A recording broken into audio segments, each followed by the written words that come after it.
ਵਾਹਿਗੁਰੂ ਜੀ ਕਾ ਖਾਲਸਾ ਵਾਹਿਗੁਰੂ ਜੀ ਕੀ ਫਤਿਹ। ਸਤਨਾਮ ਸ੍ਰੀ ਵਾਹਿਗੁਰੂ ਸਾਹਿਬ ਜੀਓ। ਇੱਕ ਓੰਕਾਰ ਸਤਨਾਮ ਕਰਤਾ ਪੁਰਖ ਨਿਰਭਉ ਨਿਰਵੈਰ ਅਕਾਲ ਮੂਰਤ ਅਜੂਨੀ ਸੈਭੰ ਗੁਰ ਪ੍ਰਸਾਦ। ਕੋਟ ਪਰਾਧ ਹਮਾਰੇ ਖੰਡੋ अनेक विधि समझावो। हम अज्ञान अल्प मत थोड़ी तुम आपन बिरद रखावो। तुमरी शरण तुम्हारी आसा तुम ही सजन सुहेले। राखो राखण हार दयाला नानक करके गोले। जी राखो राखण हार दयाला नानक करके गोले। वाहिगुरू जी का खालसा वाहिगुरू जी की फतेह। ਸਾਹਿਬ ਸ੍ਰੀ ਗੁਰੂ ਗ੍ਰੰਥ ਸਾਹਿਬ ਮਹਾਰਾਜ ਜਿਨ੍ਹਾਂ ਦੀ ਅਪਾਰ ਬਖਸ਼ਿਸ਼ ਰਹਿਮਤ ਹੋਈ ਹੈ, ਰੋਜ਼ਾਨਾ ਆਪ ਸੰਧਿਆ ਸਮੇਂ ਸਤਿਗੁਰੂ ਨੂੰ ਹਾਜ਼ਰ ਨਾਜ਼ਰ ਜਾਣਦੇ ਹੋਏ ਦੀਵਾਨਾਂ ਵਿੱਚ ਆਪ ਜੀ ਰੋਜ਼ ਹਾਜ਼ਰੀ ਭਰਦੇ ਹੋ। ਇਹ ਤੁਹਾਡੇ ਸਾਰਿਆਂ 'ਤੇ ਗੁਰੂ ਦਾ ਤਰਸ ਹੈ। ਆਓ ਕੁਝ ਸਮਾਂ ਉਸ ਪਰਮਾਤਮਾ ਨੇ ਆਪਣੀ ਰੱਬੀ ਬਾਣੀ ਇਲਾਹੀ ਬਾਣੀ ਦੀ ਵਿਚਾਰ ਵਾਸਤੇ ਸਮਾਂ ਬਖਸ਼ਿਆ ਹੈ। ਜਿੱਥੇ ਆਪ ਤਨ ਕਰਕੇ ਬੈਠੇ ਹੋ ਉੱਥੇ ਮਨ ਦੀ ਵੀ ਹਾਜ਼ਰੀ ਜ਼ਰੂਰ ਲਵਾਓ। ਮਨ ਦੀ ਹਾਜ਼ਰੀ ਲਵਾਉਣ ਵਾਸਤੇ ਤਨ ਦਾ ਟਿਕਾਵ ਹੋਣਾ ਅਤਿ ਜ਼ਰੂਰੀ ਹੈ। ਸਿਆਣੇ ਕਹਿੰਦੇ ਨੇ ਪਾਣੀ ਦੀ ਬਾਲਟੀ ਵਿੱਚ ਪਾਣੀ ਪਿਆ ਹੋਵੇ, ਜੇ ਪਾਣੀ ਨੂੰ ਰੋਕਣਾ ਹੈ ਤੇ ਬਾਲਟੀ ਨੂੰ ਪਹਿਲਾਂ ਰੋਕਣਾ ਪਵੇਗਾ। ਜਿਸ ਦਿਨ ਬਾਲਟੀ ਟਿਕ ਗਈ ਇੱਕ ਦਿਨ ਪਾਣੀ ਵੀ ਟਿਕ ਜਾਏਗਾ। ਜੇ ਸਰੀਰ ਕਰਕੇ ਟਿਕ ਕੇ ਬਹਿ ਗਏ ਇਹ ਮਨ ਵੀ ਇੱਕ ਦਿਨ ਟਿਕ ਜਾਏਗਾ। ਤੋ ਗੁਰੂ ਸਾਹਿਬ ਸਾਡੀ ਮਨ ਦੀ ਹਾਜ਼ਰੀ ਨੂੰ ਪ੍ਰਵਾਨ ਕਰਦੇ ਨੇ। ਸਰੀਰਿਕ ਤੌਰ 'ਤੇ ਧਾਰਮਿਕ ਸਥਾਨ 'ਤੇ ਭਰੇ ਨੇ ਹੁੰਦੇ ਨੇ, ਪਰ ਕੋਈ ਵਿਰਲਾ ਹੀ ਹੈਨ ਵਿਰਲੇ ਨਾਹੀ ਕਣੇ ਫੈਲ ਫੱਕੜ ਸੰਸਾਰ। ਵਿਰਲੇ ਹੀ ਨੇ ਜਿਹੜੇ ਤਨ ਦੇ ਨਾਲ ਮਨ ਨੂੰ ਵੀ ਲੈ ਕੇ ਆਉਂਦੇ ਨੇ। ਤੋ ਅੱਜ ਸਾਹਿਬ ਸ੍ਰੀ ਗੁਰੂ ਤੇਗ ਬਹਾਦਰ ਬਾਬਾ ਜੀ ਦੀ ਉਸ ਲਾਸਾਨੀ ਸ਼ਹੀਦੀ ਨੂੰ ਅਸੀਂ ਸਾਂਝ ਪਾਵਾਂਗੇ। ਕਰਨ ਕਰਾਉਣ ਵਾਲਾ ਉਹ ਪਰਮਾਤਮਾ ਹੈ। ਅਗਮ ਅਗੋਚਰ ਸੱਚ ਸਾਹਿਬ ਮੇਰਾ ਨਾਨਕ ਬੋਲੇ ਬੁਲਾਇਆ ਤੇਰਾ।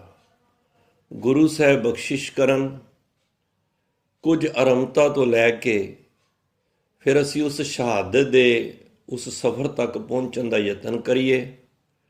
ਮਨ ਬਿਰਤੀਆਂ ਇਕਾਗਰ ਕਰੀਏ ਔਰ ਮਨ ਨਾਲ ਹੀ ਆਖੋ ਸਤਨਾਮ ਸ੍ਰੀ ਵਾਹਿਗੁਰੂ ਸਤਨਾਮ ਸ੍ਰੀ ਵਾਹਿਗੁਰੂ। ਸਾਹਿਬ ਸ੍ਰੀ ਗੁਰੂ ਹਰਗੋਬਿੰਦ ਪਾਤਸ਼ਾਹ ਦੇ ਘਰ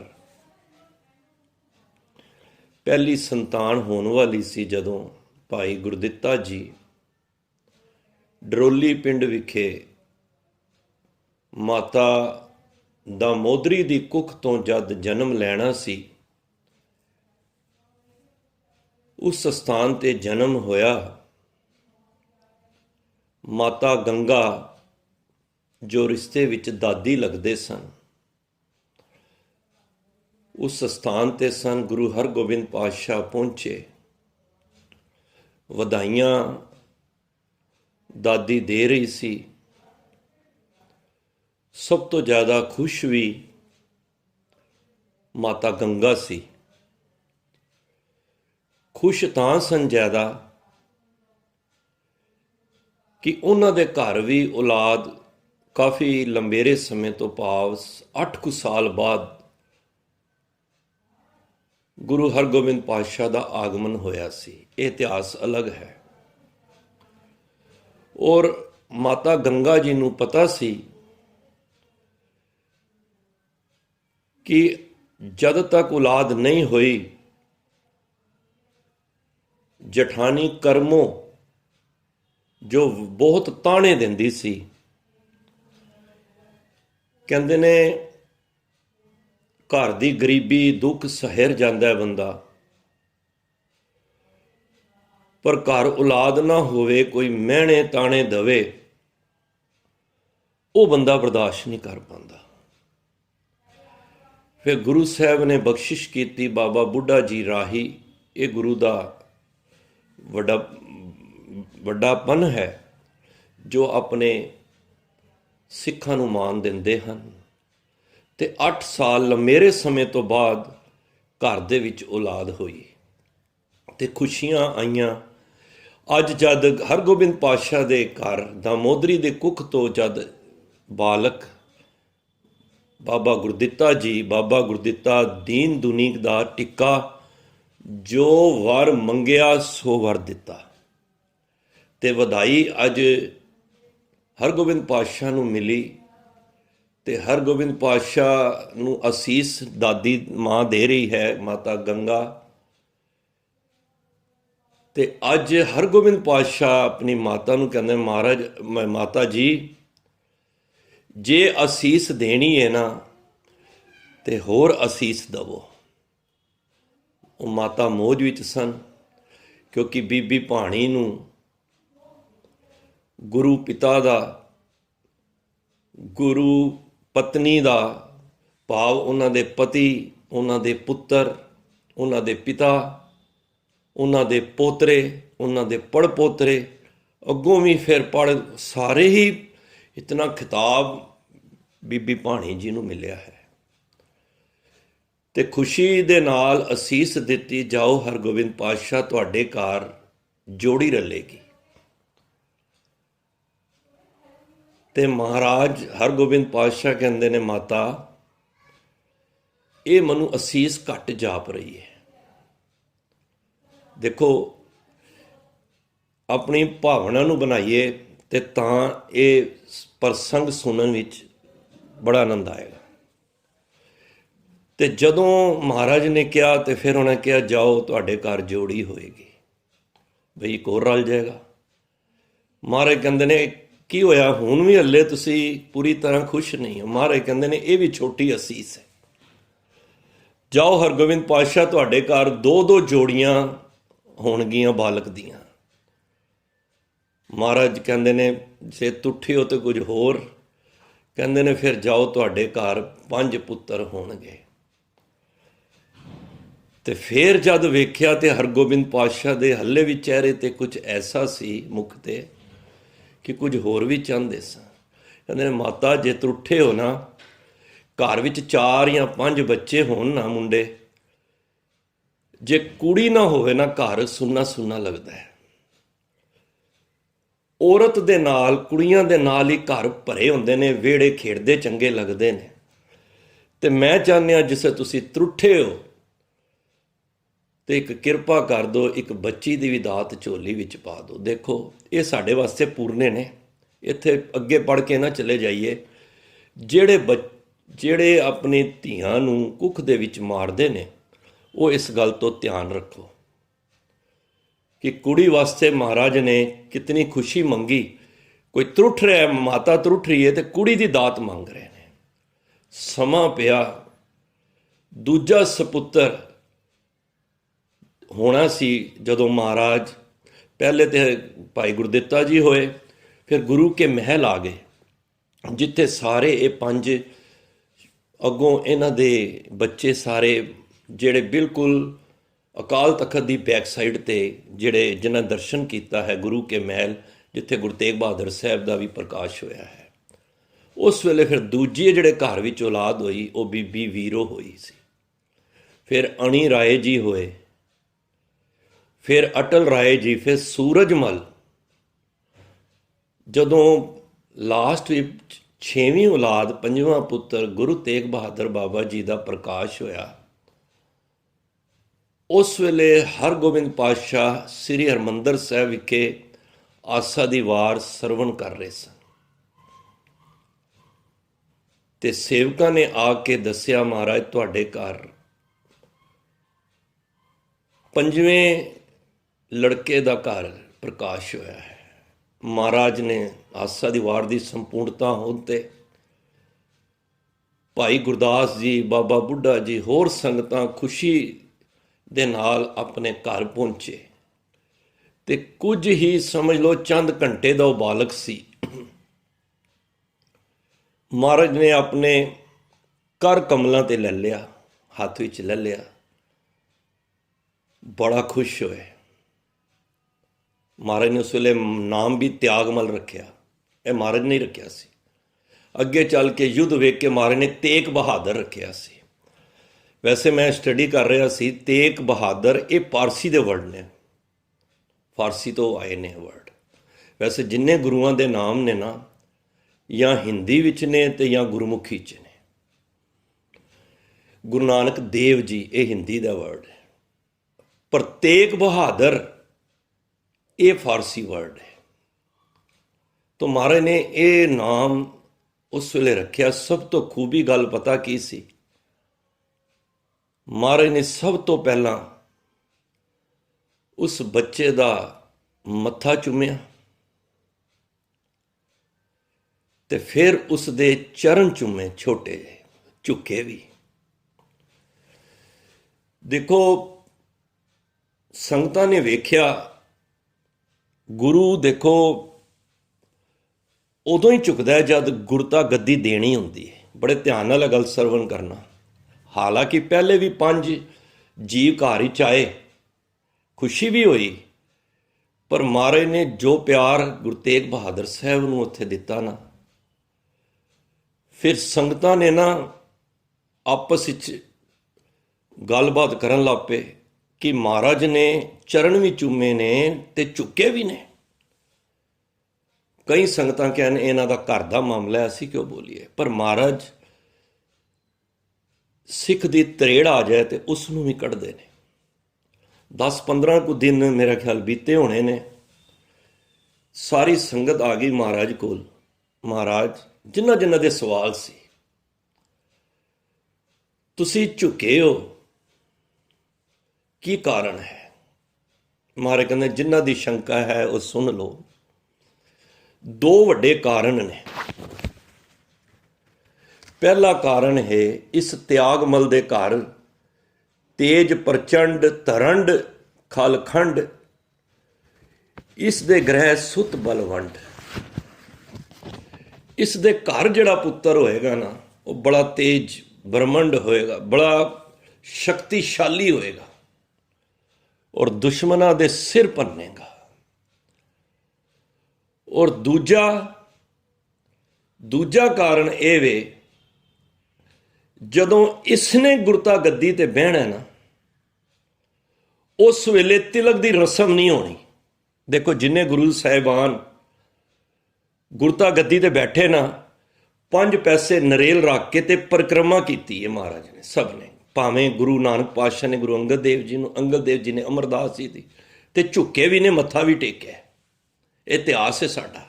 ਹਾਲਾਂਕਿ ਸਿੱਧਾ ਨੇ ਭਾਈ ਲਹਿਣਾ ਜੀ ਕੋਲ ਪੁੱਛਿਆ ਸੀ ਕਿ ਗੁਰੂ ਨਾਨਕ ਅੱਜ ਤੱਕ ਨਹੀਂ ਕਿਸੇ ਅੱਗੇ ਝੁਕੇ, ਤੁਹਾਡੇ ਅੱਗੇ ਕਿਉਂ ਝੁਕੇ ਨੇ? ਭਾਈ ਲਹਿਣਾ ਜੀ ਜੋ ਗੁਰੂ ਅੰਗਦ ਦੇਵ ਮਹਾਰਾਜ ਬਣ ਗਏ, ਉਹ ਸੋਚਦੇ ਨੇ, ਸਿੱਧ ਸਿਆਣੇ ਬੜੇ ਨੇ, ਜੇ ਮੈਂ ਹਾਂ ਕਹਿ ਦਿੱਤੀ ਤੇ ਗੁਰੂ ਨਾਨਕ ਪਾਤਸ਼ਾਹ ਦੀ ਨਰਾਦਰੀ ਹੋ ਜਾਏਗੀ ਕਿ ਮੈਂ ਉੱਚਾ ਹੋ ਗਿਆ, ਗੁਰੂ ਮੇਰੇ ਥੱਲੇ ਪੈਰਾਂ ਤੇ ਝੁਕ ਗਏ ਨੇ। ਜੇ ਮੈਂ ਨਾ ਕਰਨਾ ਤੇ ਝੂਠ ਹੈ, ਕਿਉਂਕਿ ਉਹਨਾਂ ਨੇ ਸਾਹਮਣੇ ਵੇਖਿਆ। ਕਿਆ ਬਾ ਕਮਾਲ ਭਾਈ ਲਹਿਣਾ ਜੀ ਨੇ ਜਵਾਬ ਦਿੱਤਾ। ਭਾਈ ਲਹਿਣਾ ਜੀ ਕਹਿਣ ਲੱਗੇ, ਦੇਖੋ ਇੱਕ ਮਾਂ ਜਦੋਂ ਆਪਣੇ ਗੋਦ ਵਿੱਚ ਬੱਚਾ ਹੁੰਦਾ ਹੈ, ਜਦੋਂ ਪਿਆਰ ਕਰਦੀ ਹੈ ਨਾ, ਤੇ ਉਹ ਪਿਆਰ ਕਰਦਿਆਂ ਉਹਨੂੰ ਸੀਸ ਝੁਕਾਉਣਾ ਹੀ ਪੈਂਦਾ ਹੈ।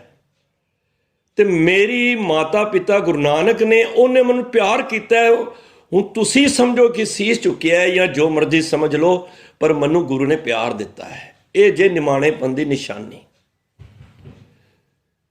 ਤੇ ਕਈ ਇਸ ਗੱਲ ਤੋਂ ਵੀ ਕਹਿ ਦਿੰਦੇ ਨੇ ਕਿ ਗੁਰੂ ਸਾਹਿਬ ਨੇ ਪਹਿਲਾਂ ਕਿਵੇਂ ਕਹਿਤਾ ਕਿ ਹਰਗੋਬਿੰਦ ਪਾਤਸ਼ਾਹ ਨੇ ਗੁਰੂ ਤੇਗ ਬਹਾਦਰ ਸਾਹਿਬ ਜੀ ਨੂੰ ਕਿ ਇਹਨਾਂ ਦੀ ਗੁਰਤਾ ਗੱਦੀ ਦਾ ਰਸਮ ਹੋਣੀ ਨਹੀਂ, ਹੋਈ ਵੀ ਨਹੀਂ। ਜਦੋਂ ਗੁਰੂ ਹਰਕ੍ਰਿਸ਼ਨ ਪਾਤਸ਼ਾਹ ਦਿੱਲੀ ਵਿੱਚ, ਜਿੱਥੇ ਬਾਲਾ ਸਾਹਿਬ ਸੰਸਕਾਰ ਵੀ ਹੋਇਆ ਹੈ, ਜਦੋਂ ਮਹਾਰਾਜ ਨੇ ਜੋਤੀ ਜੋਤ ਸਮਾਏ ਤੇ ਉਸ ਵਿੱਚ 5 ਪੈਸੇ ਨਰੇਲ ਦੇ ਕੇ ਸਿੱਖ ਨੂੰ ਭੇਜ ਦਿੱਤਾ, ਬਾਬਾ ਬਸੇ ਗ੍ਰਾਮ ਬਕਾਲੇ। ਉਹ ਰਸਮ ਨਹੀਂ ਹੋਈ ਸੀ। ਉਹ ਰਸਮ ਮਹਾਰਾਜ ਕਹਿੰਦੇ ਨੇ ਮੈਂ ਪੂਰੀ ਕਰ ਰਿਹਾ। ਕਈ ਕਿੰਤੂ ਪ੍ਰੰਤੂ ਕਰਦੇ ਨੇ।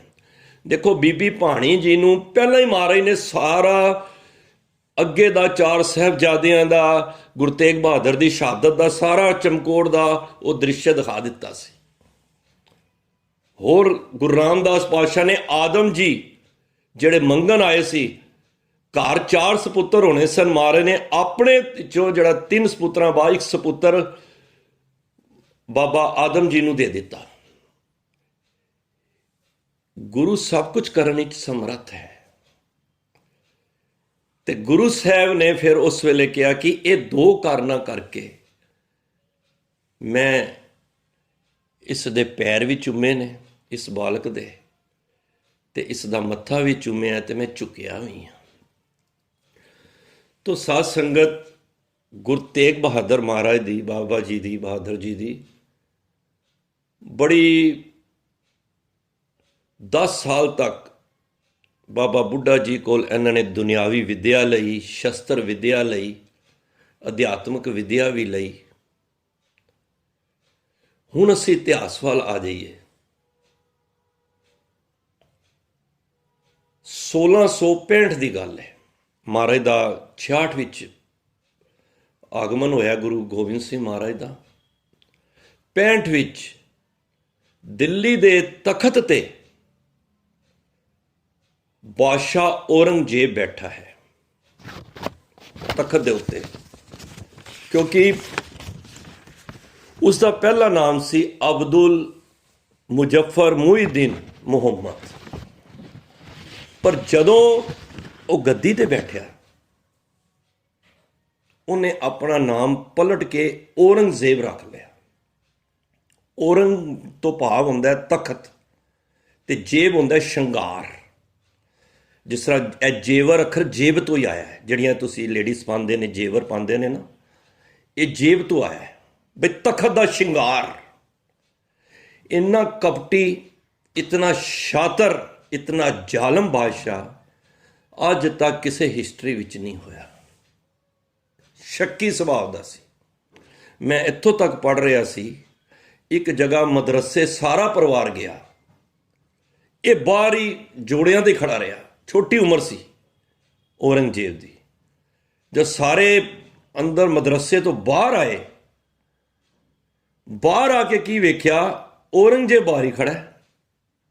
ਉਹਨਾਂ ਨੇ ਪੁੱਛ ਲਿਆ ਸ਼ਾਹਜਹਾਨ ਨੇ, ਤੂੰ ਕਿਉਂ ਨਹੀਂ ਅੰਦਰ ਗਿਆ? ਤੇ ਉਹਦਾ ਦਿਮਾਗ ਦੇਖੋ। ਉਹ ਕਹਿੰਦਾ ਰੱਬ ਨਾ ਕਰੇ, ਅੱਲਾ ਨਾ ਕਰੇ ਕੁਛ ਅੰਦਰ ਹੋ ਜਾਂਦਾ ਤੇ ਇਸ ਤਖਤ ਨੂੰ ਕਿੰਨੇ ਸੰਭਾਲਣਾ ਸੀ। ਉਮਰ ਛੋਟੀ ਹੈ ਪਰ ਦਿਮਾਗ ਕਿਤਨਾ ਸ਼ਾਤਿਰ ਹੈ। ਤਖਤ ਤੇ ਬਹਿੰਦੇ ਹੀ ਤਿੰਨੋਂ ਭਰਾਵਾਂ ਦਾ ਕਤਲ ਕਰ ਦਿੱਤਾ। ਭੈਣ ਦਾ ਵਿਆਹ ਨਹੀਂ ਹੋਣ ਦਿੱਤਾ। ਜਹਾਂ ਆਰਾ ਇਹਦੀ ਭੈਣ ਹੈ, ਉਹਨੂੰ ਵੀ ਕਤਲ ਕਰਾ ਦਿੱਤਾ। ਪਿਤਾ ਨੂੰ ਬੰਦੀ ਬਣਾ ਕੇ ਆਗਰੇ ਦੀ ਜੇਲ੍ਹ ਵਿੱਚ ਸੱਟ ਦਿੱਤਾ। ਇਸ ਤੋਂ ਵੱਡਾ ਜ਼ਾਲਮ ਕੌਣ ਹੋ ਸਕਦਾ ਹੈ? ਉਹਨੂੰ ਪਾਣੀ ਔਰ ਰੋਟੀ ਤੋਂ ਮੁਹਤਾਜ ਕਰ ਦਿੱਤਾ। ਤੇ ਉਹਨੇ ਇੱਕ ਦਿਨ ਬੈਠੇ ਬੈਠੇ ਬਹੁਤ ਜਦੋਂ ਪਰੇਸ਼ਾਨ ਹੋ ਗਿਆ ਸ਼ਾਹਜਹਾਂ, ਉਹਨੇ ਇੱਕ ਲੈਟਰ ਲਿਖੀ, ਪੱਤਰਿਕਾ ਆਪਣੇ ਪੁੱਤਰ ਨੂੰ। ਉਹਦੇ ਵਿੱਚ ਲਿਖਿਆ, ਪੁੱਤਰ ਔਰੰਗਜ਼ੇਬ, ਅਰੇ ਤੇਰੇ ਨਾਲੋਂ ਤਾਂ ਹਿੰਦੂ ਚੰਗੇ ਨੇ, ਜਿਹੜੇ ਆਪਣੇ ਮਰੇ ਹੋਏ ਪਿੱਤਰਾਂ ਨੂੰ ਘੱਟੋ ਘੱਟ ਹਰ ਸਾਲ ਕੁਛ ਨਾ ਕੁਛ ਸਰਾਧ ਕਰਦੇ ਨੇ। ਤੂੰ ਤੇ ਜਿੰਦਿਆਂ ਜੀ ਮੈਨੂੰ ਮਾਰ ਰਿਹਾ, ਤੇਰੀ ਕਿੱਥੇ ਢੋਈ ਨਹੀਂ ਹੋਣੀ। ਇਹ ਪੱਤਰਿਕਾ ਲਿਖ ਕੇ ਜਦ ਔਰੰਗਜ਼ੇਬ ਕੋਲ ਪਹੁੰਚੀ, ਔਰੰਗਜ਼ੇਬ ਨੇ ਪੜ੍ਹਿਆ ਵੀ ਤੂੰ ਮੈਨੂੰ ਪਾਣੀ ਵਾਸਤੇ ਮੁਹਤਾਜ ਕੀਤਾ ਹੋਇਆ ਹੈ। ਤੇ ਉਹਨੇ ਅੱਗੋਂ ਜਵਾਬ ਪਤਾ ਕੀ ਪਿਓ ਨੂੰ ਭੇਜਿਆ, ਅਰੇ ਤੇਰੇ ਵਰਗਾ ਮੂਰਖ ਪਿਓ ਹੀ ਨਹੀਂ ਹੈ। ਜੇ ਤੈਨੂੰ ਇੰਨੀ ਪਿਆਸ ਲੱਗੀ ਸੀ, ਜਿਸ ਸ਼ਾਹੀ ਨਾਲ ਤੂੰ ਇਹ ਲੈਟਰ ਲਿਖਿਆ ਹੈ ਉਹੀ ਪੀ ਲੈਂਦਾ, ਉਹਦੇ ਨਾਲ ਪਿਆਸ ਬੁਝਾ ਲੈਂਦਾ। ਇਹ ਸੁਣ ਕੇ ਸ਼ਾਹਜਹਾਂ ਨੂੰ ਬਹੁਤ ਦੁੱਖ ਹੋਇਆ। ਜੇਲ੍ਹ ਦੇ ਅੰਦਰ ਦੀਵਾਰ ਸੀ ਇੱਕ, ਉਹ ਗਿੱਲੀ ਹੋਈ ਪਈ ਸੀ, ਤੇ ਦੀਵਾਰ ਗਿੱਲੀ ਹੋਈ ਹੋਏ ਉਹਦੇ ਅੰਦਰ ਤੁਹਾਨੂੰ ਪਤਾ ਹੋਏਗਾ, ਜਿੱਥੇ ਕਾਈ ਜੰਮਦੀ ਉੱਥੇ ਘਾਹ ਵੀ ਜੰਮ ਜਾਂਦੀ। ਜੰਮੀ ਹੋਈ ਘਾਹ ਨੂੰ ਵੇਖਿਆ, ਭੁੱਖ ਇੰਨੀ ਲੱਗੀ ਸੀ, ਜਿਉਂ ਹੀ ਘਾਹ ਤੋੜਨ ਲੱਗਿਆ ਨਾ, ਤੇ ਗੁਰੂ ਨਾਨਕ ਦੇ ਘਰ ਦੀ ਉਹ ਪੰਕਤੀ ਤੇ ਜਿੱਥੇ ਤਰਕ ਕੀਤਾ ਸੀ, ਗੁਰੂ ਨਾਨਕ ਦੇ ਘਰ ਦੀ ਜਿਹੜੀ ਪੰਕਤੀ ਆਉਂਦੀ ਹੈ, ਨੰਦਰ ਪੱਠੀ ਜੇ ਕਰੇ ਸੁਲਤਾਨਾ ਘਾਉ ਕਰਾਏਂਦਾ, ਦਰ ਮੰਗਨ ਭਿੱਖ ਨਾ ਪਾਏਂਦਾ। ਉਹ ਕਹਿੰਦਾ ਕਿਵੇਂ ਹੋ ਸਕਦਾ ਹੈ, ਰੋਟੀ ਤੇ ਮਾਲਕ ਇੱਕ ਭਿਖਾਰੀ ਕੰਗਲੇ ਨੂੰ ਵੀ ਦੇ ਦਿੰਦਾ ਹੈ, ਤੇ ਤੂੰ ਮੈਨੂੰ ਕਹਿ ਰਹੇ, ਤੁਸੀਂ ਮੈਂ ਕਹਿ ਰਹੇ ਹੋ ਕਿ ਇੱਕ ਰਾਜਾ ਜਿਹੜਾ ਆਪਣੀ ਰੋਟੀ ਤੋਂ ਮੁਹਤਾਜ ਹੋ ਜਾਏ, ਮੈਂ ਮੰਨ ਹੀ ਨਹੀਂ ਸਕਦਾ। ਜਿਹੜਾ ਪੂਰਾ ਤਖਤ ਦਾ ਰਾਜਾ ਹੋਵੇ, ਪੂਰੇ ਦੇਸ਼ ਦਾ ਰਾਜਾ ਹੋਵੇ, ਭੁੱਖਾ ਕਿਵੇਂ ਮਰ ਸਕਦਾ ਹੈ।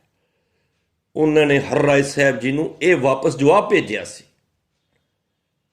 ਪਰ ਜਦੋਂ ਗੁਰੂ ਨਾਨਕ ਦੀ, ਮੈਂ ਉਸ ਦਿਨ ਵੀ ਕਿਹਾ, ਗੁਰੂ ਨਾਨਕ ਇਹ ਬਾਣੀ ਜੋ ਜੀਓ ਜਾਣੇ ਤਿਸ ਅੰਤਰ ਰਵੇ ਹਰਨਾਮਾ। ਸਤਿਗੁਰ ਕੀ ਬਾਣੀ ਸਤ ਸਰੂਪ ਹੈ, ਗੁਰਬਾਣੀ ਬਣੀਏ। ਸਤਿਗੁਰ ਦੀ ਬਾਣੀ ਸੱਚਮੁੱਚ ਸੱਚ ਹੈ। ਜਦੋਂ ਘਾਹ ਖਾਇਆ ਤੇ ਯਾਦ ਆ ਗਿਆ ਗੁਰੂ ਨਾਨਕ ਦੇ ਘਰ ਦੇ ਬਚਨ ਕਿ ਪਰਮਾਤਮਾ ਚਾਹੇ ਤੇ ਉਹ ਮੰਗੀ ਹੋਈ ਭੀਖ ਵੀ ਨਹੀਂ ਮਿਲਦੀ ਉਹਨੂੰ ਘਾਹ ਖਾਣਾ ਪਿਆ। ਤੋ ਇਤਨਾ ਜ਼ਾਲਮ ਬਾਦਸ਼ਾਹ ਹੋਇਆ। ਜਿਉਂ ਹੀ ਗੱਦੀ ਤੇ ਬੈਠਾ, ਸਭ ਤੋਂ ਪਹਿਲਾਂ ਉਹਨੇ ਹਿੰਦੂ ਧਰਮ ਦੇ ਜਿੰਨੇ ਮੰਦਰ ਸਨ, ਭਾਵੇਂ ਸੋਮਨਾਥ ਦਾ ਸੀ, ਜਗਨਨਾਥਪੁਰੀ ਦਾ ਸੀ, ਵੱਡੇ ਛੋਟੇ ਸਾਰੇ ਮੰਦਰ ਬੰਦ ਕਰਾ ਦਿੱਤੇ। ਉਹਨੇ ਕਿਹਾ ਜੀ ਅਸੀਂ ਇਹਦੀ ਰਿਪੇਅਰਿੰਗ ਕਰਾਵਾਂਗੇ ਜਾਂ ਜੋ ਵੀ ਹੈ।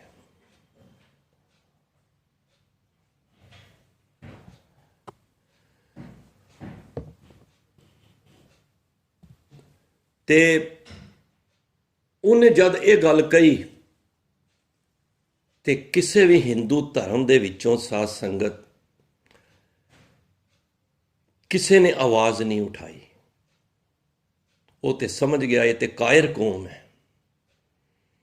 ਮੈਂ ਇਹਨਾਂ ਦੇ ਧਰਮ ਦੇ ਉੱਤੇ ਵਾਰ ਕਰ ਰਿਹਾ, ਇਹਨਾਂ ਨੂੰ ਮੈਂ ਇਹਨਾਂ ਦੇ ਧਾਰਮਿਕ ਸਥਾਨ ਬੰਦ ਕਰ ਦਿੱਤੇ ਨੇ ਦੇਖੋ, ਔਰ ਇਹਨਾਂ ਦੀ ਪਾਬੰਦੀਆਂ ਲਾ ਦਿੱਤੀਆਂ ਨੇ, ਇਹਨਾਂ ਦੇ ਜਨੇਊ ਉਤਾਰ ਕੇ ਇਹਨਾਂ ਨੂੰ ਮੁਸਲਮਾਨ ਬਣਾ ਕੇ ਇਸਲਾਮ ਵਿੱਚ ਤਬਦੀਲ ਕਰਕੇ, ਪਰ ਕੋਈ ਵੀ ਆਪਣੇ ਹੱਕ ਦੇ ਪਿੱਛੇ ਨਹੀਂ ਬੋਲ ਰਿਹਾ। ਇਹ ਮਸਲਾ ਜਿਹੜਾ ਹੁਣ ਪਿੱਛੇ ਕਲੀਅਰ ਹੋਇਆ ਨਾ, ਇਹ ਬਾਬਰੀ ਮਸਜਿਦ ਦਾ ਥੱਲੇ ਮੰਦਰ ਉੱਤੇ ਮਸਜਿਦ ਵਾਲਾ, ਇਹ ਮਸਲਾ ਉਹੀ ਚੱਲਦਾ ਪਿਆ ਕਿ ਧਾਰਮਿਕ ਸਥਾਨਾਂ ਨੂੰ ਢਾਹ ਕੇ ਮਸਜਿਦਾਂ ਬਣਾਈਆਂ ਜਾ ਰਹੀਆਂ। ਕਿਸੇ ਨੇ ਆਵਾਜ਼ ਹੀ ਨਹੀਂ ਉਠਾਈ। ਦੇਖੋ, ਜਿਸ ਧਰਮ ਦੇ ਅੰਦਰ ਹੱਕ ਦੀ ਲੜਾਈ ਲੜਨ ਵਾਸਤੇ ਤੁਸੀਂ ਆਵਾਜ਼ ਨਹੀਂ ਉਠਾਓਗੇ, ਉਹ ਧਰਮ ਹਮੇਸ਼ਾ ਖਤਮ ਹੋ ਜਾਣਗੇ।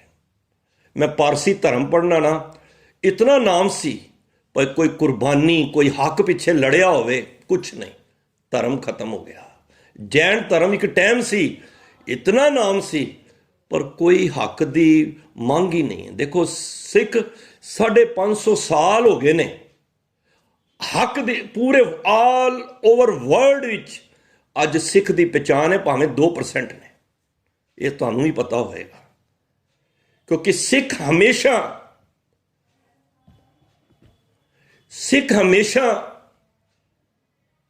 ਹੱਕ ਦੇ ਪਿੱਛੇ, ਆਪਣੇ ਹੱਕ ਵਾਸਤੇ ਲੜੇ ਨੇ। ਇਹ ਹੁਣ ਵੀ ਅਸੀਂ ਜਿੱਤ ਪਾਈ ਹੈ ਨਾ, ਕਿਸਾਨਾਂ ਨੇ ਜਿੱਤ ਪਾਈ ਹੈ ਨਾ, ਇਹ ਆਪਣੇ ਹੱਕਾਂ ਦੀ ਲੜਾਈ ਹੈ। ਔਰ ਜਿਸ ਕੌਮ ਦੇ ਵਿੱਚ ਕੁਰਬਾਨੀਆਂ ਖਤਮ ਹੋ ਜਾਂਦੀਆਂ ਨੇ, ਉਹ ਕੌਮ ਹੀ ਮੁੱਕ ਜਾਂਦੀ ਹੈ। ਦੇਖੋ ਗੁਰੂ ਸਾਹਿਬ ਨੇ ਇਹ ਸ਼ਹਾਦਤ ਦੀ, ਮੈਂ ਤਾਂ ਗੱਲ ਕਰ ਰਿਹਾ ਕਿ ਇਸ ਕੌਮ ਨੂੰ ਮਿਟਾਉਣ ਵਾਲੇ ਬੜੇ ਆਏ ਨੇ।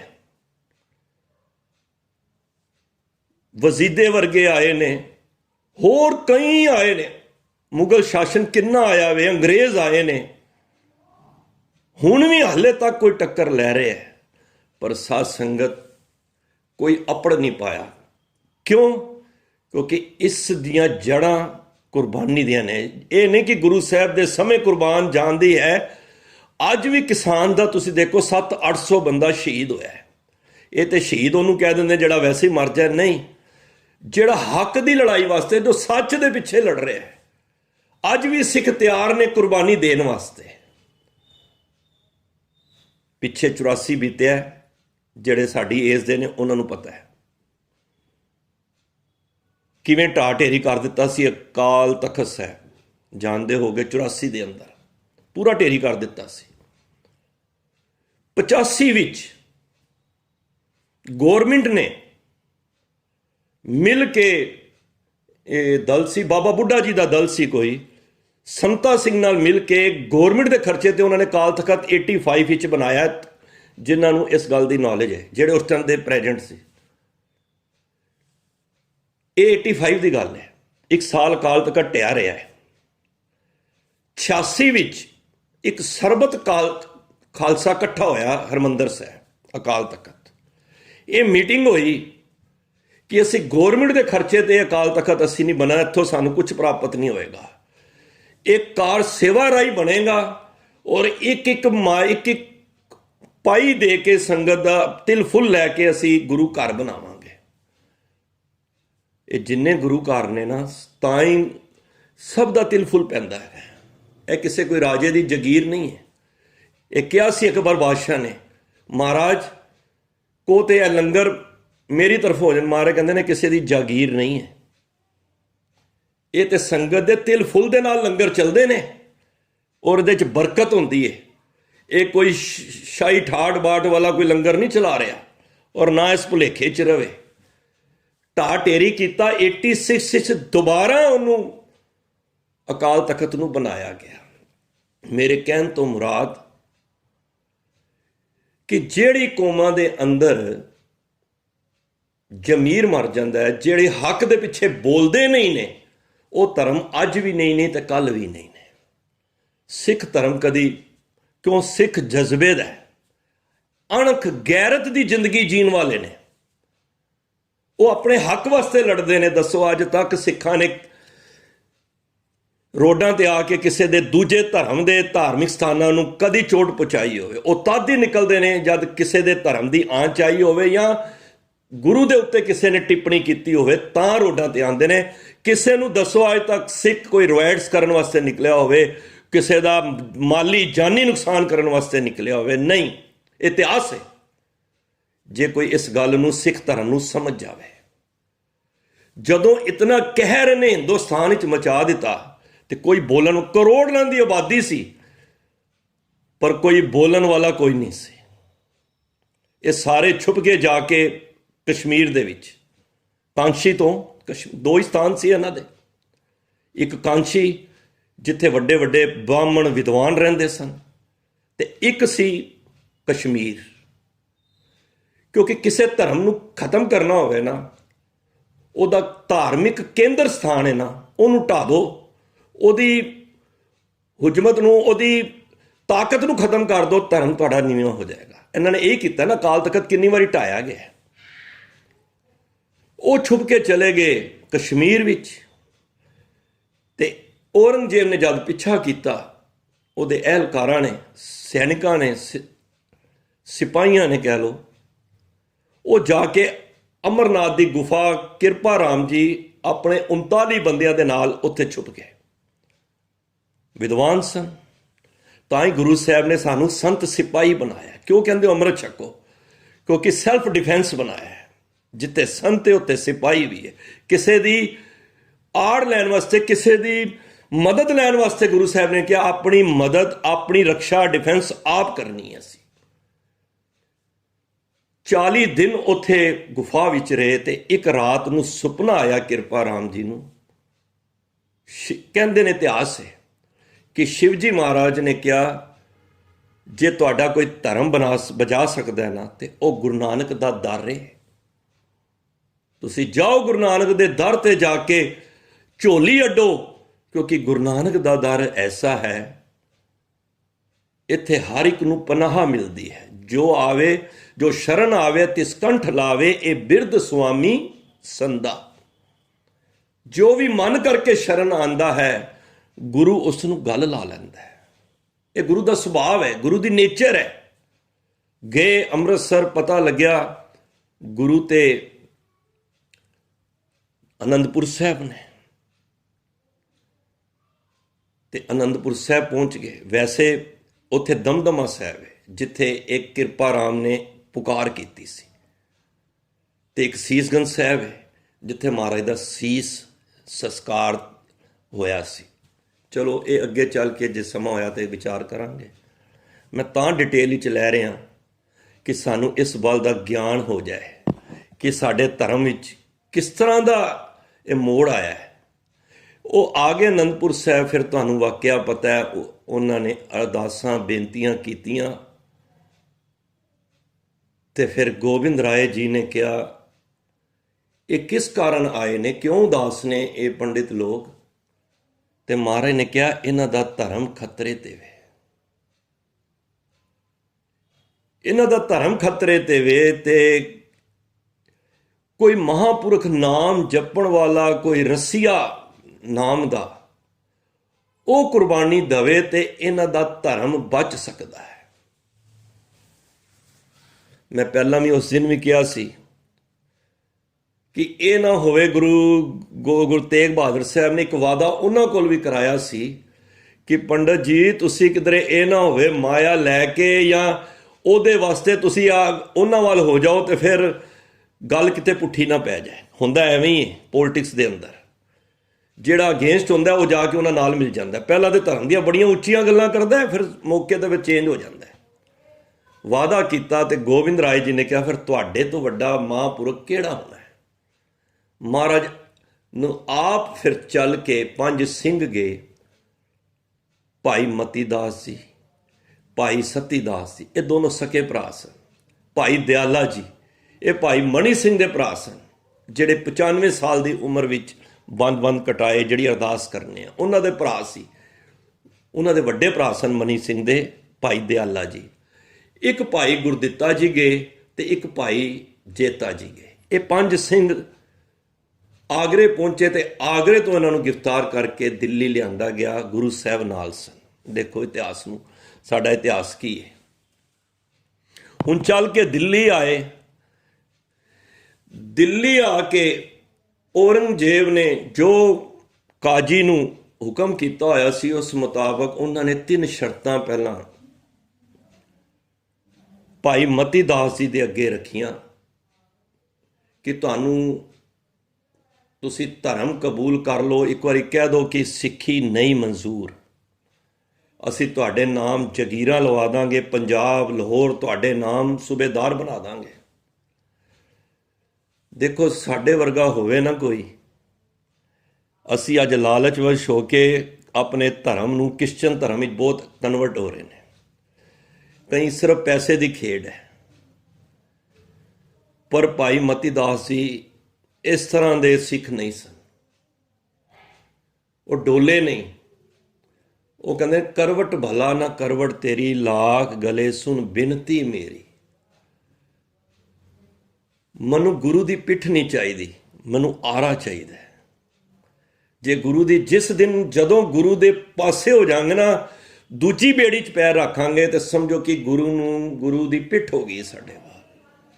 ਜਦ ਮੈਂ ਆਪਣਾ ਸਿੱਖ ਧਰਮ ਤੋਂ ਦੂਜਾ ਧਰਮ ਕਨਵਰਟ ਕਰ ਲਿਆ, ਜਦ ਉਹਨਾਂ ਦੀ ਈਨ ਨਹੀਂ ਮੰਨੀ ਤੇ ਫੱਟੀਆਂ ਵਿੱਚ ਬੰਨ੍ਹ ਕੇ 2 ਪਾੜ ਕਰਕੇ, ਜੋ ਇਤਿਹਾਸ ਹੈ ਤੁਹਾਨੂੰ ਪਤਾ ਹੈ। ਸਤੀ ਦਾਸ ਜੀ ਨੂੰ ਫਿਰ ਇਸੇ ਤਰ੍ਹਾਂ ਰੂਹ 'ਚ ਉਹਨਾਂ ਨੂੰ ਇਹੀ ਸ਼ਰਤਾਂ, ਭਾਈ ਦਿਆਲਾ ਜੀ ਨੂੰ ਉਸ ਉਬਲਦੀ ਹੋਈ ਦੇਗ ਵਿੱਚ ਇਸ ਤਰ੍ਹਾਂ ਰੱਖ ਦਿੱਤਾ, ਤੇ ਜਿਸ ਤਰ੍ਹਾਂ ਆਲੂ ਉਬਲਦਾ ਨਾ, ਮਾਸ ਤੇ ਹੱਡੀਆਂ ਵੱਖਰੀਆਂ ਹੋ ਗਈਆਂ। ਇੱਕ ਉਬਲਦੇ ਹੋਏ 100 ਡਿਗਰੀ ਟੈਂਪਰੇਚਰ ਦੇ ਵਿੱਚ ਕਿਸੇ ਨੂੰ ਪਾ ਦਿਓ, ਉਹਦੇ ਮਾਸ ਛੱਲੀ ਛੱਲੀ ਹੋ ਗਿਆ। ਇਹ ਗੁਰੂ ਤੇਗ ਬਹਾਦਰ ਸਾਹਿਬ ਨੂੰ ਉਸ ਵੇਲੇ ਜਿਹੜੀ ਕੋਤਵਾਲੀ ਹੈ ਨਾਲ ਸੀਸਗੰਜ ਸਾਹਿਬ ਦੇ ਨਾਲ, ਜਿਨ੍ਹਾਂ ਦਰਸ਼ਨ ਕੀਤੇ ਨੇ, ਨਾਲ ਕੋਤਵਾਲੀ ਹੈ, ਉੱਥੇ ਮਹਾਰਾਜ ਨੂੰ ਪਿੰਜਰੇ ਵਿੱਚ ਬੰਦ ਕੀਤਾ ਸੀ 1.5 ਦਿਨ, ਇਤਿਹਾਸ ਦੱਸਦਾ ਹੈ। ਔਰ ਪਿੰਜਰੇ ਵਿੱਚ ਇਸ ਤਰ੍ਹਾਂ ਦੇ ਸੂਏ ਲੱਗੇ ਹੋਏ ਸਨ ਕਿ ਮਹਾਰਾਜ ਇਤਮਿਨਾਨ ਨਾਲ ਬਹਿ ਵੀ ਨਹੀਂ ਸਕਦੇ ਸਨ ਤੇ ਖੜੇ ਵੀ ਨਹੀਂ ਹੋ ਸਕਦੇ ਸਨ। ਇਸ ਤਰ੍ਹਾਂ ਦੀ ਬਣਤਰ ਸੀ ਉਹਦੀ, ਭਾਵ ਕਿ ਤਸੀਹੇ ਦਿੱਤੇ ਜਾ ਰਹੇ ਸਨ। ਪਿੰਜਰਾ ਲਿਆ ਕੇ ਮਹਾਰਾਜ ਨੂੰ ਸਨਮੁਖ ਕੀਤਾ, ਤੇ ਤਿੰਨਾਂ ਦੀਆਂ ਸ਼ਹਾਦਤ ਜਦ ਪਹਿਲੀ ਹੋਈ ਤੇ ਮਹਾਰਾਜ ਨੇ ਜਦ ਆਰਾ ਚੱਲਦਾ ਵੇਖਿਆ, ਉਸ ਆਰੇ ਵਾਲੇ ਨੂੰ ਇਹ ਕਿਹਾ ਕਿ ਭਾਈ ਆਰਾ ਚਲਾਣਾ ਹੀ ਨਾ ਤੇ ਬਿਲਕੁਲ ਸਿੱਧਾ ਚਲਾਈ। ਉਹ ਕਹਿੰਦਾ ਭਈਆ ਕਿ ਇਹ ਮੌਤ ਹੀ ਆਣੀ ਹੈ, ਸਿੱਧਾ ਕੀ ਤੇ ਟੇਢਾ ਕੀ। ਕਹਿੰਦੇ ਜਦ 2 ਪਾੜ ਹੁੰਦੇ ਨਾ ਤੇ ਮੇਰੇ ਗੁਰੂ ਨੇ ਮੈਨੂੰ ਵੇਖਣਾ ਹੈ, ਤੇ ਉਸ ਵੇਲੇ ਕਿੱਥੇ ਜੇ ਮੇਰਾ ਤੁਸੀਂ ਟੇਢਾ ਕੱਟ ਲਾਇਆ ਹੋਏਗਾ ਤੇ ਗੁਰੂ ਮੇਰਾ ਸੋਚੇਗਾ ਕਿੱਥੇ ਇਹ ਮੇਰਾ ਸਿੱਖ ਆਰਾ ਚਲਦੇ ਢੋਲ ਤੇ ਨਹੀਂ ਗਿਆ। ਤੇ ਗੁਰੂ ਸਾਹਿਬ ਨੇ ਫਿਰ ਉਸ ਵੇਲੇ ਆਪਣੀ ਮੁਬਾਰਕ ਰਸਨਾ ਤੋਂ ਕਿਹਾ, ਸ਼ਾਬਾਸ਼ ਸ਼ਾਬਾਸ਼ ਸ਼ਾਬਾਸ਼, ਧੰਨ ਸਿੱਖੀ, ਧੰਨ ਗੁਰੂ ਦੇ ਸਿੱਖ।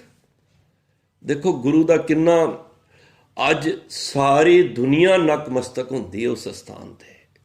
ਅਗਲੇ ਦਿਨ ਫਿਰ ਗੁਰੂ ਤੇਗ ਬਹਾਦਰ ਸਾਹਿਬ ਜੀ ਨੂੰ, ਮਹਾਰਾਜ ਨੂੰ, ਕਿਉਂਕਿ ਜਿਹੜੇ 5 ਸਿੱਖ ਨਾਲ ਆਏ ਸਨ, 2 ਦੀ ਡਿਊਟੀ ਸੀ, ਭਾਈ ਜੇਤਾ ਜੀ ਦੀ ਡਿਊਟੀ ਸੀ ਕਿ ਹਾਲਾਂਕਿ ਉਹਨਾਂ ਨੇ ਬੜਾ ਕਿਹਾ ਕਿ ਮੈਂ ਵੀ ਸ਼ਹਾਦਤ ਦੇਣੀ ਹੈ, ਮਹਾਰਾਜ ਨੇ ਕਿਹਾ ਨਹੀਂ, ਤੁਹਾਡਾ ਕੰਮ ਹੈ ਤੁਸੀਂ ਸਾਡੇ ਸੀਸ ਨੂੰ ਅਨੰਦਪੁਰ ਪਹੁੰਚਾਉਣਾ ਉਸ ਰੋਲੇ ਦੇ ਵਿੱਚ।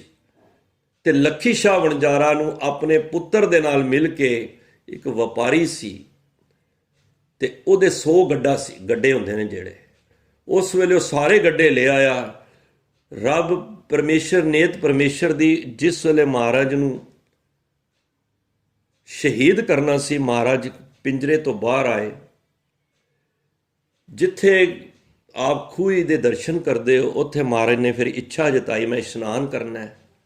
ਇਸ਼ਨਾਨ ਕੀਤਾ ਗਿਆ ਮਹਾਰਾਜ ਨੇ, ਫਿਰ ਉੱਥੇ ਜਪਜੀ ਸਾਹਿਬ ਜੀ ਦੀ ਬਾਣੀ ਪੜ੍ਹੀ ਗਈ। ਦੇਖੋ ਭਾਈ ਮਤੀ ਦਾਸ ਜੀ ਵੀ, ਸਤੀ ਦਾ, ਸਾਰੇ ਜਪਜੀ ਸਾਹਿਬ ਦਾ ਪਾਠ ਕਰਦੇ ਰਹੇ। ਈਵਨ ਗੁਰੂ ਅਰਜਨ ਦੇਵ ਮਹਾਰਾਜ ਜੀ ਉਸ ਰਾਵੀ ਦੇ ਨਦੀ ਦੇ ਵਿੱਚ ਜਦ ਪੂਰਾ ਸਰੀਰ ਛਲਣੀ ਹੋ ਗਿਆ, ਉਸ ਵੇਲੇ ਮਹਾਰਾਜ ਵੀ ਜਪਜੀ ਸਾਹਿਬ ਦਾ ਪਾਠ ਕਰ ਰਹੇ ਸਨ। ਸਾਨੂੰ ਇਹ ਵੀ ਸੇਧ ਲੈਣੀ ਚਾਹੀਦੀ ਹੈ ਕਿ ਆਪਣੇ ਜੀਵਨ ਵਿੱਚ ਜਪਜੀ ਸਾਹਿਬ ਦੇ ਪਾਠ ਨੂੰ ਖੁੰਝਾਈਏ ਨਾ। ਤੇ ਖੂਹੀ ਸਾਹਿਬ ਤੋਂ ਫਿਰ ਮਹਾਰਾਜ ਇਸ਼ਨਾਨ ਕਰਕੇ, ਜਿਵੇਂ ਹੀ ਉਹਨਾਂ ਨੇ ਇੱਕ ਚੌਪਾਲ ਬਣਾ ਕੇ ਚਬੂਤਰਾ ਬਣਾਇਆ, ਮਹਾਰਾਜ ਉੱਥੇ ਬਿਰਾਜਮਾਨ ਹੋਏ। ਜਲਾਲੂਦੀਨ ਨੂੰ ਫਿਰ ਇਹ ਹੁਕਮ ਹੋਇਆ, 3 ਪਹਿਲਾਂ ਸ਼ਰਤਾਂ ਰੱਖੀਆਂ, ਇਸਲਾਮ ਕਬੂਲ ਕਰੋ ਜਾਂ ਕਰਾਮਾਤ ਦਿਖਾਓ ਤੇ ਜਾਂ ਮੌਤ ਨੂੰ ਸਹਾਰ ਲਓ। ਕਹਿੰਦੇ ਨੇ ਧਰਮ ਤੇ ਅਸੀਂ ਬਦਲ ਨਹੀਂ ਸਕਦੇ, ਕਰਾਮਾਤ ਇੱਕ ਕਾਇਰ ਹੈ, ਕਹਿਰ ਹੈ, ਅਸੀਂ ਉਸ ਨੂੰ ਵੀ ਨਹੀਂ ਮੰਨਣਾ, ਇਹ ਪਰਮਾਤਮਾ ਦਾ ਜੋ ਭਾਣਾ ਹੈ ਉਹਦੇ ਵਿੱਚ ਰਹਿਣਾ ਹੈ। ਤੇ ਬਾਕੀ ਤੁਸੀਂ ਮੌਤ ਦੇ ਘਾਟ ਕਹਿ ਰਹੇ ਹੋ ਤੇ ਉਤਾਰ ਦਿਓ। ਗੁਰੂ ਸਾਹਿਬ ਨੇ ਉੱਥੇ ਫਿਰ ਮੁਬਾਰਕ ਰਸਨਾ ਤੋਂ ਜਪਜੀ ਸਾਹਿਬ ਦਾ ਪਾਠ ਕੀਤਾ। ਪਾਠ ਦੀ ਹਲੇ ਸਮਾਪਤੀ ਹੋਈ, ਜਲਾਲੂਦੀਨ ਨੇ ਉਸ ਤਲਵਾਰ ਦੇ ਨਾਲ ਮਹਾਰਾਜ ਦਾ ਧੜ ਤੋਂ ਸੀਸ ਅਲੱਗ ਕਰ ਦਿੱਤਾ। ਧਰਮ ਹੇਤ ਸਾਕਾ ਜਿਨ ਕੀਆ, ਸੀਸ ਦਿਆ ਪਰ ਸਿਰਰ ਨਾ ਦਿਆ, ਸਿਦਕ ਨਹੀਂ ਦਿੱਤਾ, ਸੀਸ ਦੇ ਦਿੱਤਾ। ਸਾਧਨ ਹੇਤ ਇਤੀ ਜਿਨ ਕਰੀ, ਸੀਸ ਦਿਆ ਪਰ ਸੀ ਨਾ ਉਚਰੀ। ਇਸ ਤਿਲਕ ਜੰਜੂ ਦੀ ਰੱਖਿਆ ਵਾਸਤੇ ਗੁਰੂ ਸਾਹਿਬ ਸ਼ਹਾਦਤ ਦਾ ਜਾਮ ਪੀਤਾ।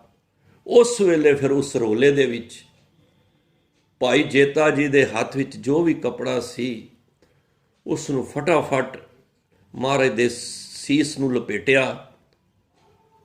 ਤੇ ਉਸ ਵੇਲੇ ਇਤਨਾ ਇਤਿਹਾਸ ਦੱਸਦਾ ਹੈ, ਤੂਫਾਨ ਆਇਆ ਹਨੇਰੀ ਇਤਨੀ ਆਈ ਕਿ ਉੱਥੇ ਕੁਝ ਸਮਝ ਹੀ ਨਹੀਂ ਆਇਆ ਕਿਸੇ ਨੂੰ।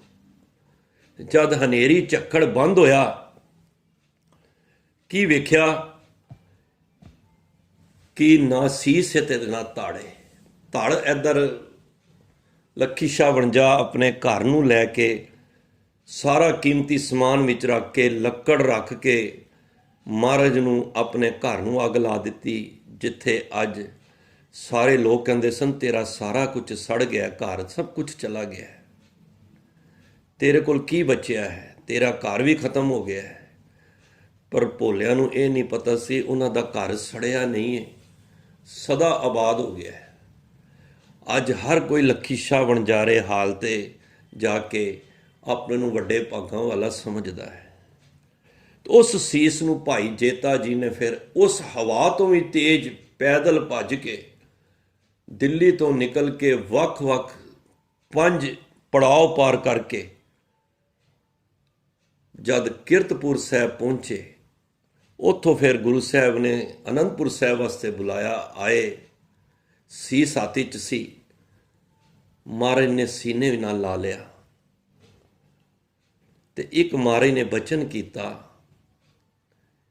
ਕਿ ਰੰਗ ਰੇਟੇ ਗੁਰੂ ਕੇ ਬੇਟੇ, ਇਹ ਗੁਰੂ ਦੇ ਤੁਸੀਂ ਬੇਟੇ ਹੋ, ਜਿਨ੍ਹਾਂ ਨੇ ਆਪਣੇ ਜਾਨ ਦੀ ਪਰਵਾਹ ਨਾ ਕਰਦੇ ਹੋਏ ਸੀਸ ਨੂੰ ਤੁਸੀਂ ਬੜੀ ਹਿਫਾਜ਼ਤ ਨਾਲ ਲੈ ਕੇ ਆਏ ਹੋ। ਦੇਖੋ ਗੁਰੂ ਕਿੰਨਾ ਪਿਆਰ ਕਰਦਾ ਹੈ। ਜੇ ਬੇਟਾ ਕਿਹਾ ਹੈ ਨਾ, ਤੇ ਬੇਟੇ ਵਾਲਾ ਫਰਜ਼ ਵੀ ਨਿਭਾਇਆ ਹੈ। ਚਿਖਾ ਤਿਆਰ ਹੋਈ ਸੀਸਗੰਜ ਸਾਹਿਬ, ਜਿੱਥੇ ਗੁਰਦੁਆਰਾ ਹੈ। ਅਨੰਦਪੁਰ ਸਾਹਿਬ ਜਾਓ, ਜ਼ਰੂਰ ਦੇਖੋ, ਦਰਸ਼ਨ ਕਰੋ। ਇੱਕ ਦਮਦਮਾ ਸਾਹਿਬ ਹੈ ਜਿੱਥੇ ਕਿਰਪਾ ਰਾਮ ਵਾਲਾ ਆਏ ਸਨ, ਤੇ ਇੱਕ ਸੀਸਗੰਜ ਸਾਹਿਬ। ਇਹ ਪਹਿਲੇ ਗੁਰੂ ਐਸੇ ਨੇ ਜਿਨ੍ਹਾਂ ਦੇ 2 ਸੀਸਗੰਜ ਸਾਹਿਬ, 2 ਜਗ੍ਹਾ ਤੇ, ਜਿੱਥੇ ਇੱਕ ਸ਼ਹਾਦਤ ਹੋਈ ਤੇ ਇੱਕ ਜਿੱਥੇ ਸੀਸ ਦਾ ਸੰਸਕਾਰ ਹੋਇਆ। ਗੰਜ ਹੁੰਦਾ ਖਜ਼ਾਨਾ ਤੇ ਸੀਸ ਦਾ ਖਜ਼ਾਨਾ। ਤੇ ਉਸ ਰਕਾਬਗੰਜ ਸਾਹਿਬ ਵਿਖੇ ਧੜ ਦਾ ਸੰਸਕਾਰ ਹੋਇਆ। ਜਦ ਚਿਖਾ ਤਿਆਰ ਹੋਈ, ਚੰਦਨ ਦੀ ਲੱਕੜੀ ਦੇ ਨਾਲ ਸਾਰੀ ਚਿਖਾ ਤਿਆਰ ਕੀਤੀ। ਮਾਤਾ ਨਾਨਕੀ ਬਿਰਧ ਹੋਏ ਪਏ ਸਨ, ਉਹ ਵੀ ਆਏ। ਮਾਤਾ ਗੁਜਰ ਕੌਰ, ਗੁਰੂ ਗੋਬਿੰਦ ਸਿੰਘ ਜੀ ਮਹਾਰਾਜ, ਸਾਰੇ ਜਦ ਚਿਖਾ ਤਿਆਰ ਹੋਈ, ਲੰਬੂ ਜਦ ਗੁਰੂ ਗੋਬਿੰਦ ਸਿੰਘ ਮਹਾਰਾਜ ਲਗਾਉਣ ਲੱਗੇ ਤੇ ਇੱਧਰ ਉੱਧਰ ਸੰਗਤ ਵੱਲ ਵੇਖ ਰਹੇ ਨੇ। ਸਾਰੇ ਪੁੱਛਦੇ ਨੇ ਮਹਾਰਾਜ ਕਿਹਨੂੰ ਵੇਖ ਰਹੇ ਹੋ?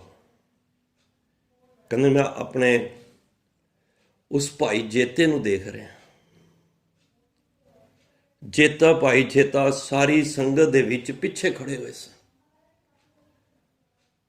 ਮਹਾਰਾਜ ਨੇ ਬੁਲਾਇਆ ਤੇ ਆ ਕੇ ਗਲਵਕੜੀ ਲੈ ਲਿਆ। ਦੇਖੋ ਮਹਾਰਾਜ ਪਿਆਰ ਖਾਲੀ ਲਫ਼ਜ਼ੀ ਪਿਆਰ ਨਹੀਂ ਕਰਦੇ। ਜੇ ਭਾਈ ਜੋਗੇ ਨੂੰ ਕਿਹਾ ਨਾ, ਉਹ ਕੀ ਨਾਮ ਹੈ, ਕਹਿੰਦਾ ਜੋਗਾ, ਤੇ ਉਹਨਾਂ ਨੇ ਕਿਹਾ ਫਿਰ ਜੇ ਤੂੰ ਮੇਰੇ ਜੋਗਾ ਤੇ ਮੈਂ ਤੇਰੇ ਜੋਗਾ, ਤੇ ਇਹ ਬਚਨ ਨੂੰ ਨਿਭਾਇਆ ਵੀ। ਤੇ ਮਹਾਰਾਜ ਨੇ ਉਸ ਵੇਲੇ ਉਹ ਲੰਬੂ ਨਾ ਭਾਈ ਜੇਤੇ ਜੀ ਨੂੰ ਦੇ ਦਿੱਤਾ।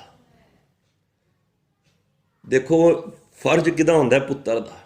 ਲੰਬੂ ਕੌਣ ਲਗਾਉਂਦਾ? ਪੁੱਤਰ ਲਗਾਉਂਦਾ ਨਾ। ਕਹਿੰਦੇ ਤੁਸੀਂ ਸਾਡੇ ਵੱਡੇ ਪੁੱਤਰ, ਵੱਡੇ ਭਰਾ ਹੋ। ਵਾਹਿਗੁਰੂ, ਤੁਸੀਂ ਗੁਰੂ ਤੇਗ ਬਹਾਦਰ ਸਾਹਿਬ ਜੀ ਦੇ ਵੱਡੇ ਲੜਕੇ ਹੋ, ਇਹ ਖਿਤਾਬ ਮਿਲੇ। ਤੇ ਉਸ ਵੇਲੇ ਭਾਈ ਜੇਤਾ ਜੀ ਨੇ ਗੁਰੂ ਤੇਗ ਬਹਾਦਰ ਸਾਹਿਬ ਜੀ ਨੂੰ ਲੰਬੂ ਲਗਾਇਆ। ਫਿਰ ਅੰਮ੍ਰਿਤ ਛਕ ਕੇ ਭਾਈ ਜੀਵਨ ਸਿੰਘ ਬਣੇ। ਇਹ ਖਾਲੀ ਬੇਟੇ ਦਾ ਖਿਤਾਬ ਨਹੀਂ ਦਿੱਤਾ। ਉਹਨਾਂ ਨੇ ਕਿਹਾ ਭਾਈ ਜੇਤਾ ਜੀ, ਭਾਈ ਜੀਵਨ ਸਿੰਘ ਜੀ, ਸਾਰੇ ਪਰਿਵਾਰ ਤੇ ਹੁਕਮ ਤੁਹਾਡਾ ਚੱਲੇਗਾ। ਦੇਖੋ ਕਿੰਨਾ ਮਾਣ, ਕਿੰਨਾ ਸਿੱਖ ਦੇ ਨਾਲ ਪਿਆਰ ਕਰਦੇ ਨੇ। ਸਤਿਗੁਰ ਸਿੱਖੀ ਕਰੇ ਪ੍ਰਤਪਾਲ, ਸੇਵਕ ਕੋ ਗੁਰ ਸਦਾ ਦਿਆਲ। ਸਿੱਖ ਕੀ ਗੁਰ ਦੁਰਮਤ ਮਲ ਹੀਰੇ, ਗੁਰਬਚਨੀ ਹਰ ਨਾਮ ਉਚਰੇ। ਸਤਿਗੁਰ ਸਿੱਕੇ ਬੰਧਨ ਕਾਟੇ, ਗੁਰ ਕਾ ਸਿੱਖ ਵਿਕਾਰ ਤੇ ਹਾਟੇ। ਸਤਿਗੁਰ ਸਿੱਖੋ ਨਾਮ ਧਨ ਦੇ, ਗੁਰ ਕਾ ਸਿੱਖ ਵਡਭਾਗੀ ਏ। ਸਤਿਗੁਰ ਸਿੱਖਾ ਹਾਲਤ ਪਲਤ ਸਵਾਰੇ, ਨਾਨਕ ਸਤਿਗੁਰ ਸੇਕੋ ਜੀ ਨਾਲ ਸਮਾਰੇ।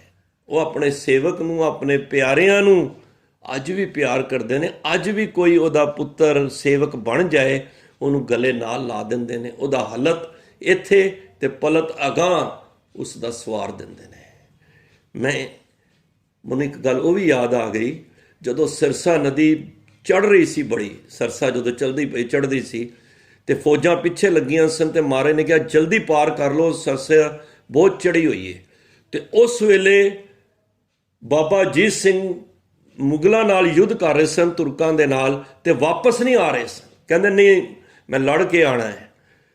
ਤੇ ਕੋਈ ਵੀ ਉਹਨਾਂ ਦੀ ਗੱਲ, ਕੋਈ ਵੀ ਨਹੀਂ, ਕਿਸੇ ਦੀ ਗੱਲ ਨਹੀਂ ਮੰਨ ਰਹੇ ਸਨ।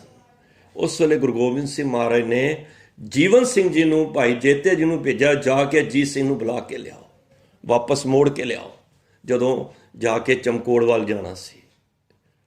ਉਸ ਵੇਲੇ ਫਿਰ ਮਹਾਰਾਜ ਨੇ, ਬਾਬਾ ਜੀਵਨ ਸਿੰਘ ਨੇ ਕਿਹਾ, ਅਜੀਤ ਸਿੰਘ ਜੀ ਮੇਰਾ ਹੁਕਮ ਹੈ, ਤੁਸੀਂ ਜਿੱਥੇ ਵੀ ਹੋ ਵਾਪਸ ਆ ਜਾਓ। ਤੇ ਉਹਨਾਂ ਬੱਚਿਆਂ ਨੇ ਬਾਬਾ ਅਜੀਤ ਸਿੰਘ ਜੀ ਨੇ ਇਤਨਾ ਮਾਣ ਕੀਤਾ ਕਿ ਜੀਵਨ ਸਿੰਘ ਜੀ ਦੀ ਉਸ ਗੱਲ ਨੂੰ ਉਸੇ ਪੈਰੀ ਫਿਰ ਵਾਪਸ ਆ ਗਏ।